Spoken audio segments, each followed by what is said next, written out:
तो मुकाबला है पहले पायदान पर सीएसके का इस वक्त आखिरी पायदान पर मौजूद एसआरएच के खिलाफ। मैच नंबर 23 की बात हो रही है और ये खेला जाएगा दिल्ली में और इस सीजन का पहला मैच इस वेन्यू पर होगा। तो इस पर हम चर्चा करेंगे। आप देख रहे हैं CoinDCX go presents ESPN Cricinfo T20 time out.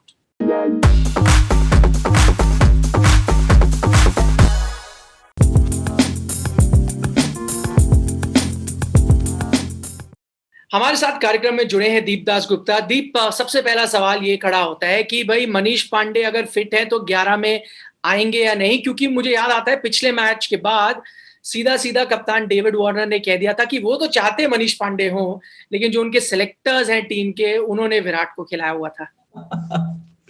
देखिए, मेरा ये मानना है कि मैं समझ सकता हूँ कि आप अगर विलियमसन हैं तो 3 नंबर पे नहीं खेलेंगे वो, लेकिन ऐसा नहीं है कि मनीष पांडे 3 के अलावा खेलते नहीं है।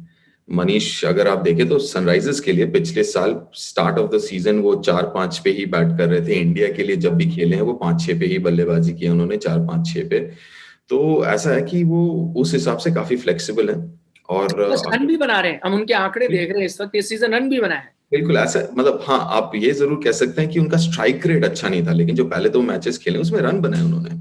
स्ट्राइक रेट बेशक थोड़ा कम हो, लेकिन मतलब आपके पास अगर ऐसा कोई शख्स है जिसके पास इतना एक्सपीरियंस है और इतने रन बनाए उन्होंने पहले, तो बनता है। अगर 3 पे भी नहीं तो 4-5-6 कहीं पे तो उनका जो है वो जगह बनती है उनके लिए।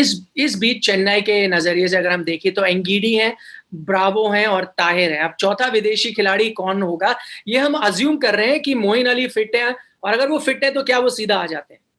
देखिए, अगर मोइन अली फिट है तो आ जाते हैं, ये मेरा मानना है, क्योंकि वो फिर सिर्फ बॉलिंग के नहीं, हम बैटिंग की सिर्फ अगर बात करें तो वो एज अ बैट्समैन उन्होंने बहुत अच्छा प्रदर्शन अभी तक दिया है और काफी हेल्प किया सीएसके को। दूसरी तरफ अगर हम पिच की तरफ भी रुक करें, दिल्ली में अभी पता नहीं कैसा पिच होगा, लेकिन अमूमन जो होता है कि थोड़ा सा स्लो खेलता है, धीमा खेलता है, थोड़ा सा नीचे रहता है, जो स्पिनर्स के लिए अच्छा है। लेकिन जो स्पिनर्स के विपरीत जाता है वो है कि जो ग्राउंड का साइज है, वो छोटा सा ग्राउंड है दिल्ली का, फिरोजशाह कोटला, तो वो थोड़ा सा जो है वो स्पिनर्स के विरुद्ध जाता है। तो अगर आप आंकड़े देखें तो एक तरफ जो पिच है वो हेल्प करता है, लेकिन ग्राउंड डायमेंशन नहीं। लेकिन फिर भी मैं मोइन को देखना जरूर चाहूंगा, क्योंकि वहां पे फास्ट बॉलिंग ऑप्शंस ठीक ठाक हैं सीएसके के पास, जो इंडियन फास्ट बॉलिंग ऑप्शंस हैं। तो चौथा फिर कौन सा होगा विदेशी खिलाड़ी आपको लगता है? मोइन आ गए, आपके सैम करन हो गए, फैफ हो गए, चौथा अब आप किसको रखेंगे? एंगीडी हो सकते हैं, ब्रावो हो सकते हैं, ताहिर हो सकते हैं।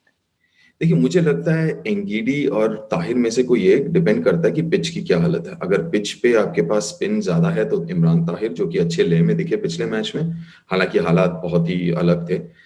दूसरी तरफ एंगीडी है, क्योंकि मुझे ऐसा लगता है कि अगर ब्रावो खिलाते हैं तो बहुत वन डिमेंशनल हो जाता है बॉलिंग अटैक जो है वहां पे। एंगीडी क्योंकि वो डालते हैं 140 के करीब, तो एक थोड़ा सा अलग कुछ लेके आते हैं टीम में, जो वो पेस है। तो अगर मतलब मुझे लगता है कि एज इट इज उनका अगर बैटिंग लाइनअप देखें तो बहुत लंबा है बैटिंग लाइनअप। दीपक चाहर भी अच्छी खासी बैटिंग कर लेते हैं। तो कहीं ना कहीं एंगीडी या Tahir, depending on the pitch. अगर ज्यादा टर्न हो तो ताहिर, अगर ज्यादा नहीं हो तो एंगीडी। चलिए, इस बीच जैसे हम इंजरी की बात करें ना, मोइन अली तो वहां पर आ गए। हैदराबाद की तरफ से देख रहे तो भुवनेश्वर पिछले मैच में इंजर्ड थे, अब वो अवेलेबल हैं, तो वो तो मेरे ख्याल से सीधा आएंगे, किसी भी टीम में आप उनको रखेंगे। अब बाहर कौन जाएंगे? उनकी जगह सुचित आए थे, वो अच्छा प्रदर्शन कर गए।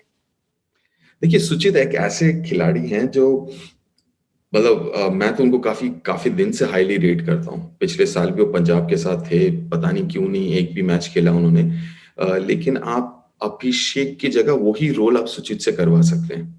हालांकि अभिषेक ऑब्वियसली युवा खिलाड़ी है, काफी दिन से सनराइजर्स में है और काफी भरोसा दिखाया सनराइजर्स ने उनके ऊपर पिछले 2-3 साल में। लेकिन मुझे ऐसा लगता है कि सुचित वो काम कर सकते हैं, शायद उनके पास अनुभव ज्यादा है और वो टेम्परामेंट भी, क्योंकि वो मुंबई इंडियंस के लिए भी खेल चुके हैं, दूसरे फ्रेंचाइजीज के लिए भी खेल चुके हैं, तो वो अनुभव के लिए मुझे लगता है इस वक्त जिस पोजीशन में सनराइजर्स है, जहां पे ऑलमोस्ट हर एक मैच जीतना जरूरी हो गया अब लगभग, तो वहां पे मैं चाहूंगा कि सुचित को खिलाया जाए, और क्योंकि पिछले मैच में अच्छे लय में दिखे, चाहे वो बैट के साथ हो या गेंद के साथ। तो इस बीच आप ये कह रहे हैं कि अभिषेक अगर बाहर गए तो भुवी आ गए, यानी कि फिर आपके हो गए तेज गेंदबाज खलील, सिद्धार्थ कौल और भुवी। जी बिल्कुल। बिल्कुल। चलिए, अब चौथी चीज़ का हम रुख करते हैं, वो है दिल्ली में टीम को टॉस जीतने के बाद क्या करना चाहिए? कुछ आंकड़े हम यहाँ पर दिखा रहे हैं। ओवरऑल पे मैं इतना ध्यान नहीं दे रहा, 2019 से मैं यहाँ पर देख रहा हूँ। ज़्यादातर टीमें जो हैं, वो टॉस करके पहले बल्लेबाज़ी करने का यहाँ पर मन बनाती हैं, लेकिन जो रिज़ल्ट्स हैं, वो इंटरेस्टिंग है। पहले बल्लेबाज़ी करने वाली टीम सिर्फ 2 बार जीती है, चेस करते हुए 5 बार टीमें जीत गई हैं 2019 में। ये मुझे थोड़ा सरप्राइज़िंग लगा, मुझे लगा चेन्नई जैसा बैट फर्स्ट वेन्यू होगा। आपको क्या लगता है? देखिए, अब मसला ये है कि 2-3 चीज़ें जहाँ पे पिच है वो थोड़ा और धीमा हो जाता है, तो फिर आप चाहेंगे कि चलो पहले बल्लेबाज़ी कर लें।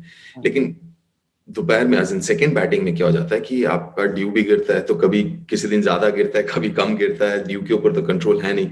तो वो और जो टी20 का माइंडसेट है, आप अगर सिर्फ टी20 नहीं, मैं लिमिटेड ओवर्स की बात कहूँ, तो आप जनरली चाहते हैं कि आप चेज़ करें।